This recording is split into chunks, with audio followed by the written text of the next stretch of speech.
keep every baby alive, babies would die in the delivery process or very early in their childhood. That was much more common. And in fact, I think that's part of nature's way of making sure that we stay genetically very strong. Our modern system keeps far more babies alive. What that does is it gives us a higher average age.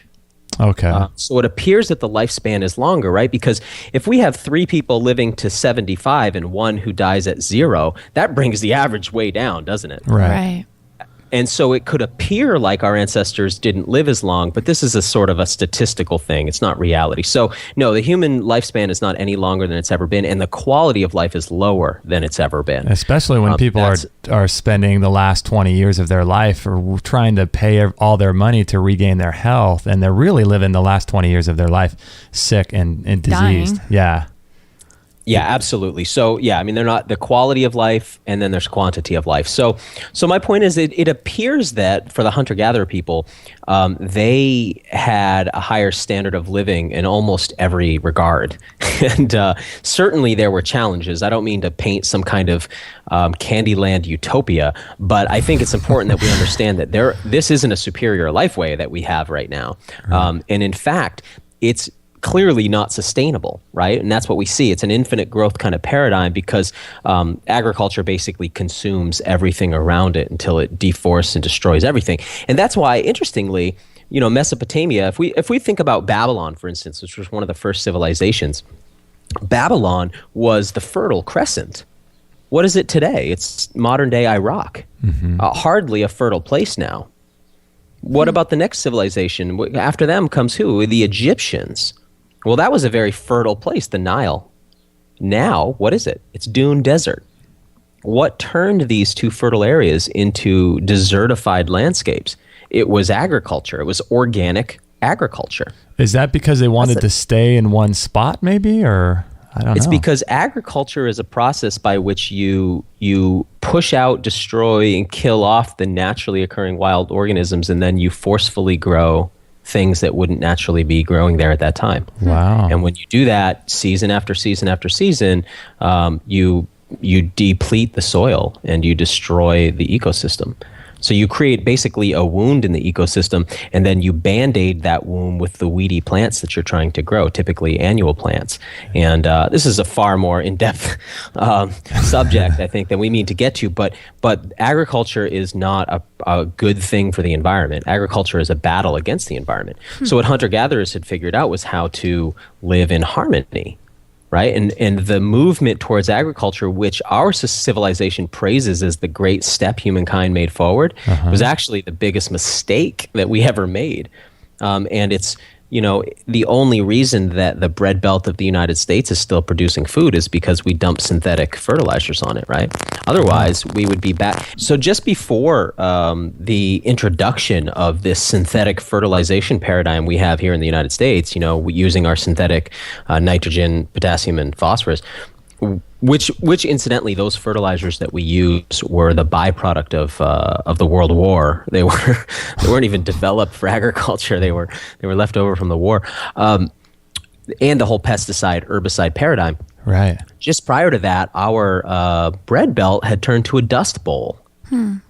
Right? There's these old photographs you see of dunes of dust because they had destroyed that soil out there. Now they're keeping that soil alive. It's sort of like, grandpa who's 5 or 6 years alive on life support. We've kept the bread bowl of the United States on life support using synthetic fertilizers. But essentially, the kind of farming that we did destroyed that soil by the 1930s. So it's interesting to note that it's not just the modern day monocropped synthetic fertilizer paradigm that destroys soil. Even the Egyptian paradigm of producing food destroyed the soil. Even the Babylonian one before that. So were they eating wheat back then? They were growing wheat. Now, see, it's interesting to note human domestication seems to crop up in three places pretty simultaneously. So it happens in South America and Peru, it happens in China, and it happens in Mesopotamia. Now, typically, we hear the story of Mesopotamia. I think that's just how we've, culturally been biased. Yeah. But it looks like it happened in three places. And all of those places, see, the word civilization refers to people who live in cities. If we were to imagine the Native American people, say, on this continent, if you're ever interested in hearing what California was like when the settlers first arrived and what they arrived to, there's an amazing book called Tending the Wild, which describes the almost utopian state of California that had been created by the way the native peoples tended to the wild like it was a kind of garden. Wow. And they had created almost surpluses of foods that are difficult to imagine. And they did it by the way that they harvested the plants and animals, encouraging them to produce more. The Native American people here, though, they wouldn't have stayed in one village all year. They would move around they'd have a summer camp and a winter camp. So they had different foraging and hunting grounds, and they were constantly on that move, on that sort of migration pattern, whereas people who start farming become what we call sedentary. So a lot of times people hear the word sedentary and they think of, it means like, I just sit on the couch all day and watch TV.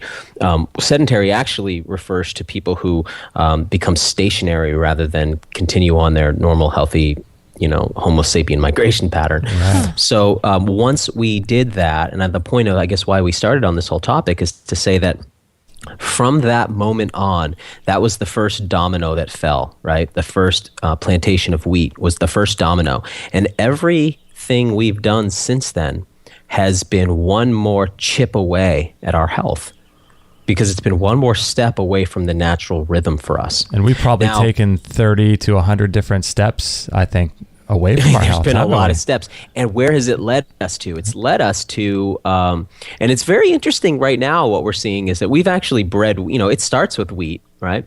And we've gotten to a place now where most of the population is actually allergic to the wheat that we grow. Yeah. It's fascinating, right? That gluten intolerance is it's an interesting twist in the whole story. Right. But it's led us to this place now where we're actually moving to the next stage where we take multiple organisms and we splice their DNA together, create completely untested foods, and then consume them without labeling them. I mean, that's where this is headed. That's the outgrowth of what started 10,000 years ago.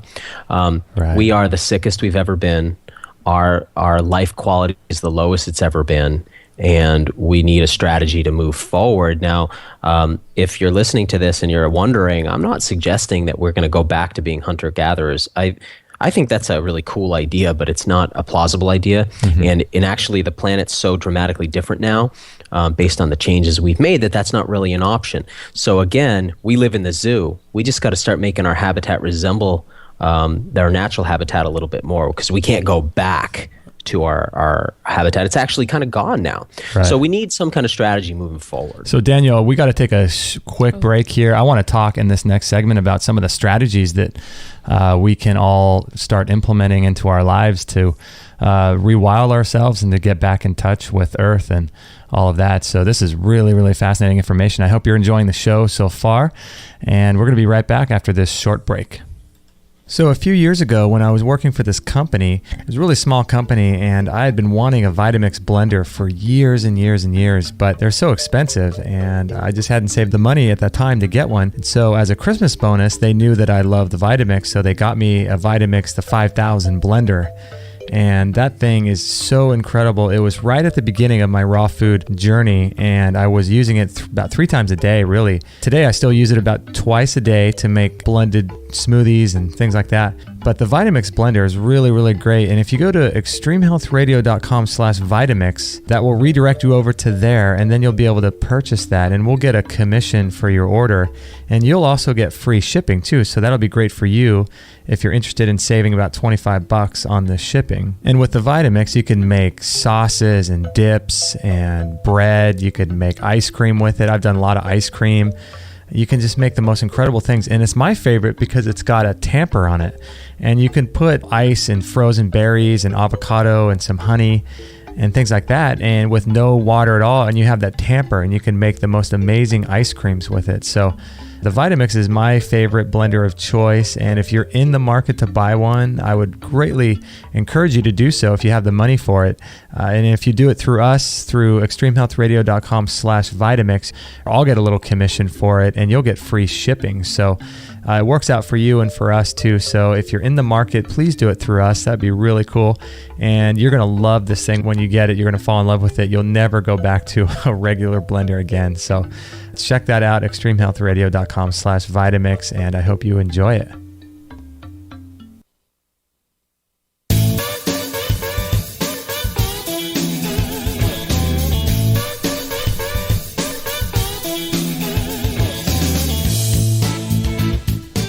All right, we're having a good time here with Daniel Vitalis from danielvitalis.com, and it's always an honor to speak with him, and he has such a unique take on everything. It's a lot of fun, isn't it? It's fascinating. It's so good. So good. Hopefully you're enjoying the interview.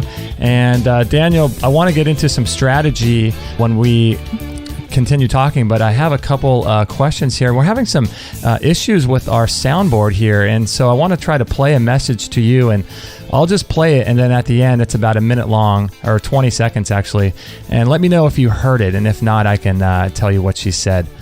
Okay. If that's okay. Okay, here we go. Hi, this is Stella from New York, and I love your show. I'm wondering what Daniel Vitalis' thoughts are on organ meats, and what if you can talk about like rebounding, that would be really nice too. And that's it. Thank you. Have a nice or great night, actually. Bye. So, Daniel, were you able to catch any of that? Somebody from New York. That's all I got out of that. Okay, yeah, we were doing some testing last night, and we're having some soundboard issues. Basically, as one of our fans on Facebook, and she wanted to know what your thoughts were on organ meats as well as rebounding, I believe. Oh, great. Okay. Well, on organ meats, it's really interesting. They are a very important part of our diet historically. I want people to know who are listening, because there's a tremendous movement now towards, well, actually, there's two divergent movements in the nutrition world. One is towards vegetarianism, and one is towards a kind of paleo idea. Right. Both have merits. Both have, I think, some errors in their thinking. And but the paleo people understand that human beings have been eating animals for a long time. Turns out we've been eating animals a lot longer than we realize. We keep, new information keeps coming to the surface. What we see is that it actually goes back far longer than human beings in our modern form. That's really interesting. So not only do human beings always for 200,000 years consume animals, but actually our predecessor and their predecessor and their predecessor and their predecessor back at least 3.6 million years to Australopithecines, where we find stone tools that they used to break open bones and eat bone marrow. So we know they were eating animals even back then. And all along, the prized parts of animals were their organs, particularly their livers. Particularly their livers. The liver is the place in your body. I mean, it's where you live. It's your liver. It's the it's like the place where you store all your vital fat soluble nutrients. And so a lot of people think, well, isn't the liver a filter? Well, it's actually not. It's a really sophisticated organ of detoxification, amongst other things. It's more of a repackaging center, and it's where you store really crucial stuff like your vitamin A and your vitamin D and your vitamin E and your glycogen. So that's always been considered the prime thing, but there's a lot of organs which are really helpful to people. And interestingly, often when a person has an issue with one of their body organs, the organ that they have an issue with, if consumed, can help them. So for instance, people who have diminished thyroid hormone production benefit from eating thyroid. It's really interesting in that way. Foods like heart are really good for our heart because of the CoQ10 that they contain. So lots of really interesting stuff here, but grandma knew it, right? The organ meats were what was good for you, and the muscle meat was the packing material. There was lots of that, that's the bonus stuff, but really you're after the organs. And often through history, we see amongst hunter-gatherers that things like liver are considered the hunter's portion because he did the work, he gets that part. So yeah, the organs are really important. I think what's really valuable for people who eat animals is to buy one animal and buy the whole animal. If you're going to go out and purchase an animal from, say, somebody who grass feeds their animals, you buy the whole animal and you go through that process. It might take you a year of eating the whole thing. And that's going to mean that you get the organs in addition to the meat, in addition to the fats and all of that. And you can get the brain and everything like that too. Exactly. And you can figure out how to work with all that stuff. And that way you have a much more balanced approach. It's not balanced for people to eat just the muscles, but that's typically what people are doing. And so it creates imbalances in us. Okay. As far as rebounding, I think it's brilliant. I just set up. I don't personally feel that there's something magical about those little rebounders, except that they're very well made. Mm-hmm. I have a large trampoline in my backyard. Nice. And I think that's all fantastic. I have an interesting story. They always say that it clears out your lymphatic system. Right. The first time I got on one of those big trampolines, I was about 15 years old, and I got on one for 3 hours with somebody. And I was incredibly sick for 3 days after that. Oh. And couldn't get out of bed sick, really sick. And looking back, I understand what had happened was I was, living a standard American lifestyle. I shook my lymph for 3 hours, and I cleared a lot of stuff. And so ever since then, I've really respected the power of rebounding. I think it's a wonderful form of exercise for people. And it's great for people to do stuff that's low impact. Mm-hmm. So I think it's wonderful. Excellent. Yeah. So now some of these strategies that people now have gone through this show, and they're thinking, all right, well, we're living in a toxic world. It's very plastic. It's very modernized, and it's not very healthy at all. So now they're thinking, all right, what can I do? What are some of the things that I can do to make my life a little bit more healthy in terms of my overall strategies and living conditions and things like that? All right, well, I'm going to share something really simple that can make people just a little more healthy, and a lot more easily than they realize. So before I said, it's kind of like, imagine you've got a desktop covered in Post-it notes of all these little health tips you've heard. How do you organize that? I like to use 4 little folders, sort of mental folders, that I store all my health information in. Okay. Those folders have really simple headers. One is earth, one is water, one is air, one is fire. These are ancient, old concepts. They're so ancient, this idea of the 4 elements. It's so ancient that it's essentially hardwired into your brain. It's really easy for us to understand, so they're very useful headers for our health information. If you're a scientifically minded person, you may choose to use the modern scientific names for the 4 elements. The 4 elements exist still in modern science. A lot of people don't realize this. They're called solid, liquid, gas, and plasma. Okay. We call them the 4 states of matter. They're the same thing. So earth and solid, same thing. Water and liquid, same thing. Gas and air, same thing. Fire, plasma, same thing. So however you want to use those. They are literally what we eat and what we eliminate. So moving forward, if we're going to understand how to create a healthy strategy for ourselves, we need to understand that there's 2 balancing, sort of yin-yang components to healthy living. One is nutrition and one's elimination. Okay. So nutrition on its own is just the stuff that goes in, but then the stuff's got to come back out too, right? So we need to keep both of those systems working really well.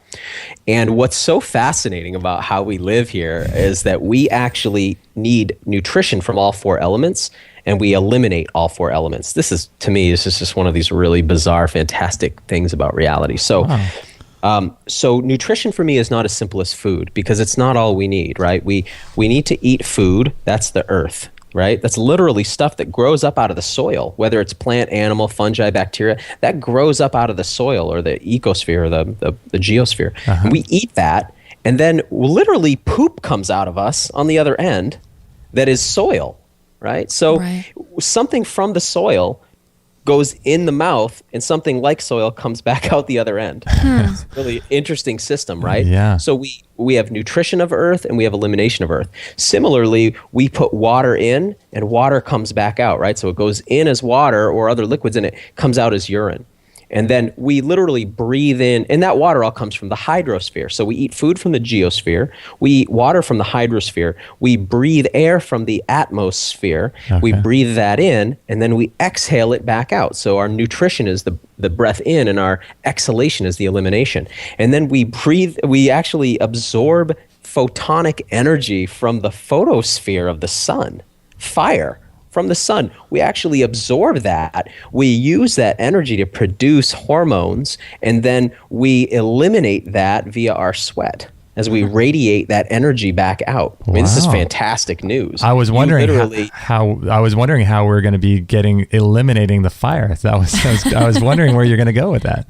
Yeah, and if we had infrared capable goggles on right now, you would see that you actually are eliminating light. It just happens to be light you don't have eyes that are sensitive to, but you are glowing right now. You are a light being, eliminating infrared light. It's one of the ways you ditch heat. That's why, if you guys have ever wondered after, say somebody who's hypothermic or somebody who's just finished a marathon, why do they wrap them in those thin sheet blankets, those emergency blankets? Yeah. What possible insulative value could they have? It's that they're a mirror, and you're eliminating light from your body in the form of infrared. It's one of the ways you give off heat. And so wrapping yourself in a mirror reflects that heat back onto you. That makes sense. Wow. So that's kind of similar to the far infrared sauna we have. It has that same silver lining inside. Yep. So that would be the same kind of concept? If you had eyes that could see infrared light, you'd see that sauna is literally blazing with light.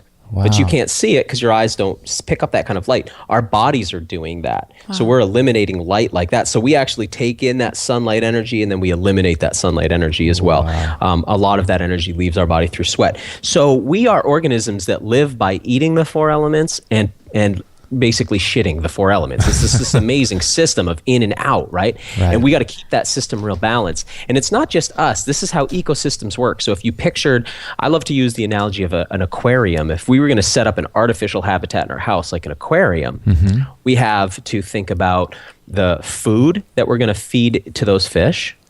We need to think about the water that they're going to live in. We need to think about the air that we're going to put in there with that little bubbler. Okay. And we need to think about the light that we're going to put on top of that aquarium, right? They need the same thing: earth, water, air, and fire. And if you remove any one of those components, they'll eventually get sick and die, correct? Wow. So let's look at our modern lifestyle. What we do is we eat a kind of processed or chemical food so that we've broken our connection to the natural earth element. We drink a chemically treated processed water. So we break our connection to the water element. We breathe a kind of conditioned and cooked and deionized air in our houses and in our office buildings and such. And so we've broken our connection to the air element. And then we cover ourselves with sunblock when we're outside, and when we're inside, we expose ourselves to all types of artificial light that don't contain the full spectrum. So we've broken our connection to natural fire. Those four transgressions against our natural way of life are forms of abuse against ourselves, and they lead to ill health. So we actually are feeding in artificial or synthetic versions of those four things we need, and we've broken our connection to the real thing we need. So there's a really simple path I call rewilding, and we're discovering every day new ways to do it. But it essentially says this: how can we interact with Earth in such a way that we give ourselves something natural from the Earth, and we start adding in, you called it subtraction through addition. We start adding in stuff from the earth element, whether it's stuff that starts from our local farmers markets, whether it's stuff in our gardens, whether it's some wild food foraging we do. For a lot of people, it just begins with starting to buy organic fresh food, but it's moving towards or in a direction where you're getting stuff from the soil into your body, natural wild organisms or naturally healthfully grown organisms. And incidentally, soil itself, interaction with natural soil, is critical to keeping your body fluoridated with the organisms of the soil. A lot of people don't realize this. We are not meant to be sterile. We're meant to be covered literally in a layer of these microorganisms. And when you're cut off from natural soil organisms, particularly when you have never been exposed to them early in your childhood, you have difficulty producing serotonin later in life. So you're talking about... Sorry, go ahead.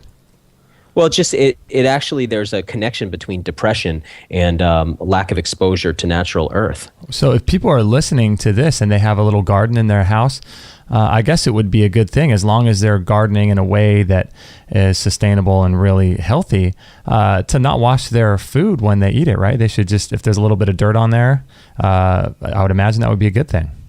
Correct. What we don't want to do is obviously chip our teeth on sand, but we don't want to be sterilizing what we eat. I just often, I like to just point out to people that hospitals, this idea that the hospital is this place where you go to heal, Right. How ludicrous, right? What you have is a place where there's no earth, no water, no air, and no fire in its natural form. So all the things you need for health are not there. And then they sterilize it, which means that it's an antibiotic environment. They literally kill off all life forms. Human beings' health comes from our integration with other organisms. They're symbiotic relationships. For those who are listening who've never heard this is going to be an important piece for you. We are 10 times more other organisms than we are human cells. So if we took your body right now and we could separate out all the human cells that you're made of, and then all the bacteria, fungi, and viruses that you're made of, you're 10 times more bacteria, fungi, and viruses than you are human cells. Wow. So it's fair to say that you're really a colony or a symbiosis. You're an ecosystem of lots of different organisms. Okay, We're not just a machine then, like most people tell us. You're more like human cells. You're like a machine that's taken care of by a massive workforce of microbes. Wow. Right? They farm your human cells. So what happens when we start to try to sterilize ourselves with, say, things like soaps and antibiotic soaps, and when we go to hospitals where they're using autoclaves and lysoling everything and sterilizing everything, nature tries to cover everything in life forms. Nature abhors a vacuum, right? So I often joke with people that the reason there are antibiotic-resistant staph infections in hospitals is to try to kill people, so that those people can compost and turn into soil so that there could be some life again in the hospital.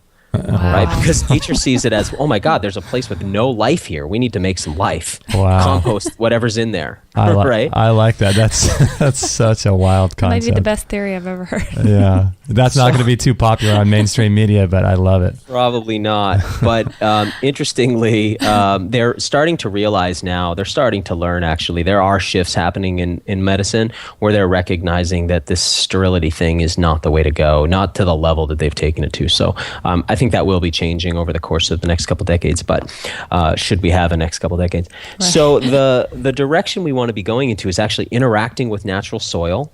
I think a great place to start is a small garden, even if all you're growing is a parsley plant on your windowsill, right? Most houses lack soil in any form. So bringing soil into your house is really important. And whether it's in the form of houseplants or whether you're growing a little something, and then having soil that you have access to.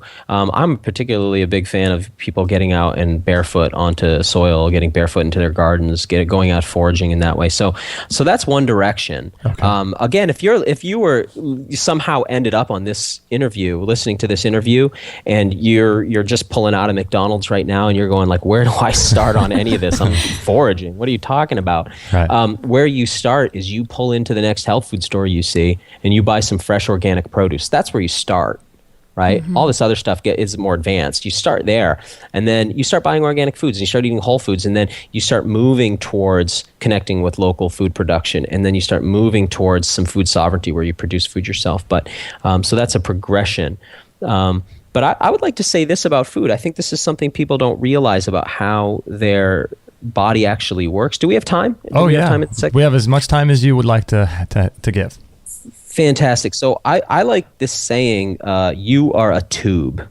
Mm-hmm. And I sometimes will say, you tube to people. You're a tube. And what I mean is, you are literally a tube that starts at your lips and goes all the way down to your anus. Uh-huh. That tube, your gut tract, none of that tube is inside your body. That tube is actually the outside of your body. This is going to sound really weird, so give me a moment to explain. If I was to take one of those big tire intertubes, you picture what I'm talking about, like comes out of a tractor tire, like people would float around in the water in? Mm-hmm. Right. If we were to take one of those big tubes and we laid it on the ground and we stepped into the hole in the middle of it, would we be inside the tube? Or would we still be outside the tube? We'd be outside. Outside the tube, right? Yep. To get into the tube, we'd actually have to puncture the tube, correct? And then we would be inside where all the air is, correct? Right. That's the inside of the tube. If I'm holding a donut and I put my finger through the center of that donut, I'm not inside the donut. I'd have to break the donut skin to get inside the donut, right? If I took a bunch of donuts and I stacked them up so I've created a cylinder, and I put my finger down in that cylinder, I'm still outside the donuts. You're a big tube. You're kind of like a stack of those donuts. The tube runs from your lips all the way down your esophagus, into your stomach, through your small intestine, your large intestine, and out your anus. And all of that is a tube that's technically still outside your body. So when you eat something, it doesn't go in your body. It's outside your body. It's inside the hole in the tube. Wow. The only way it can get in your body is to be broken down small enough to be absorbed through the walls of it, and or there's a break in there, like what we call leaking gut syndrome, that can allow something in. But otherwise, does that make sense? All that's the outside of your body. That thing is filled with microorganisms. Remember I said you're 10 times more microorganisms than cells. Those microorganisms don't live in your body or you'd have an infection. If microorganisms get inside your body, you get an infection.